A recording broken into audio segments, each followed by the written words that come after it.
আসসালামু আলাইকুম। আশা করি সকলে অনেক অনেক ভালো আছেন। আজকে আমরা জানবো হাঁস মুরগির সাধারণ রোগ, লক্ষণ ও প্রতিকার নিয়ে। আপনার হাঁস মুরগি কি হঠাৎ মারা যাচ্ছে? রোগ চিনে নিন, সঠিক সময়ে প্রতিকার করুন প্রাণী সেবার সাথে। প্রথমেই জেনে নিই ভাইরাল রোগ, নিউক্যাসল ডিজিজ, বাংলায় যেটাকে আমরা রানীক্ষেত বলি। এর লক্ষণ হচ্ছে গলা থেকে শব্দ, খিঁচুনি এবং ডিম পাড়া কমে যায়। এর প্রতিকারে আমরা এনটিভি ভ্যাকসিন দিতে পারি প্রথম দিনে, 7তম দিনে, 21তম দিনে এবং মান্থলি বুস্টার দিতে হবে। এরপর আসি ইনফেকশাস ব্রঙ্কাইটিস নিয়ে। এর লক্ষণ হচ্ছে গলা খড়খড়ে, ডিমের খলস নরম হয়ে যায়। এর প্রতিকারে আমরা পরিষ্কার পরিবেশ এবং ইনফেকশাস ব্রঙ্কাইটিস ভ্যাকসিন দিতে পারি।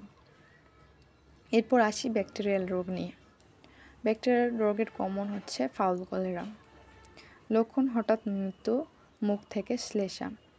প্রতিকার হচ্ছে কলেরা ভ্যাকসিন ও খামার জীবাণুমুক্ত রাখা। প্লুরাম ডিজিজ, সাদা ডায়রিয়া। লক্ষণ বাচ্চাদের ডায়রিয়া, শরীর দুর্বল। প্রতিকার হচ্ছে অ্যান্টিবায়োটিক ব্যবহার। এরপর আসি পরিবেশ ও খাবারজনিত রোগ, বোটুলিজম। লক্ষণ হচ্ছে গলা ঢলে পড়ে, হাঁটতে পারে না। প্রতিকার হচ্ছে খাবার ও পানি পরিষ্কার রাখা, নোংরা কিছু না খাওয়ানো। হিট স্ট্রোক, হাঁস মুরগি হাঁপায়, পাখা ঝুলে পড়ে। প্রতিকার হচ্ছে ঠান্ডা পরিবেশ, পর্যাপ্ত পানি ও ছায়া। নিয়মিত পরিচর্যা, সময় মতো ভ্যাকসিন, সঠিক খাদ্য ও পরিষ্কার পরিবেশ, সুস্থ হাঁস মুরগি। আপনার খামারকে নিরাপদ রাখতে প্রাণী সেবার ভিডিওগুলো দেখুন ও শেয়ার করুন। প্রাণী সেবা, গরু, ছাগল, হাঁস মুরগির যত্নে পাশে আছি।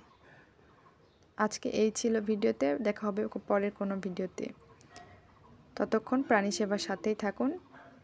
আল্লাহ হাফিজ।